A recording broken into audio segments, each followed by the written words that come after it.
युद्धरत राज्यों के समय वेई राज्य में लेयांगसी नाम का एक व्यक्ति रहता था। उसकी पत्नी बहुत ही सुसंस्कृत, दयालु और सद्गुणों से भरपूर थी। लेयांगसी अपनी पत्नी से बहुत प्रेम करता था और उसका गहरा आदर करता था। एक दिन लेयांगसी को घर लौटते समय सड़क पर सोने का एक टुकड़ा मिला। वो बहुत खुश हुआ और तुरंत घर जाकर अपनी पत्नी को दिखाया।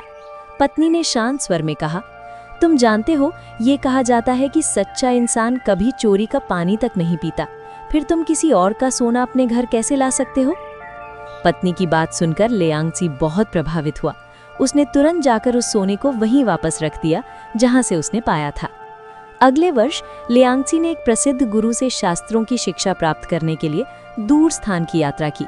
वो अपनी पत्नी को घर पर छोड़कर चला गया। कई महीने बाद एक दिन जब उसकी पत्नी करघे पर कपड़ा बुन रही थी, तभी अचानक लेयांगसी घर लौट आया। पत्नी उसे देखकर हैरान हो गई और बोली, तुम इतनी जल्दी वापस क्यों आ गए? लेयांगसी ने कहा, मैं तुम्हें बहुत याद कर रहा था, इसलिए लौट आया।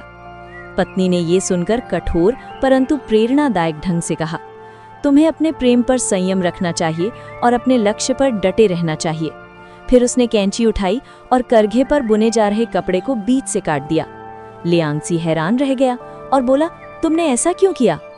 पत्नी ने समझाया, यदि कोई काम आधे में छोड़ दिया जाए तो उसका परिणाम इस कटे हुए कपड़े जैसा बेकार हो जाता है। कपड़ा तभी उपयोगी होता है जब वो पूरा बुना जाए। वैसे ही तुम्हारी शिक्षा भी तभी सार्थक होगी जब तुम उसे पूरा करोगे। पत्नी के इन शब्दों से लेयांगसी का मन दृढ़ हो गया। उसने पत्नी को प्रणाम किया और दृढ़ निश्चय के साथ फिर से पढ़ाई के लिए निकल पड़ा। कई वर्षों बाद जब उसने महान उपलब्धियां हासिल की, तभी वो अपनी प्रिय पत्नी के पास लौट कर आया। सीख: जो व्यक्ति आधे रास्ते में हार मान लेता है, वो कभी मंजिल तक नहीं पहुंचता। दृढ़ता और निरंतरता ही सफलता की कुंजी है।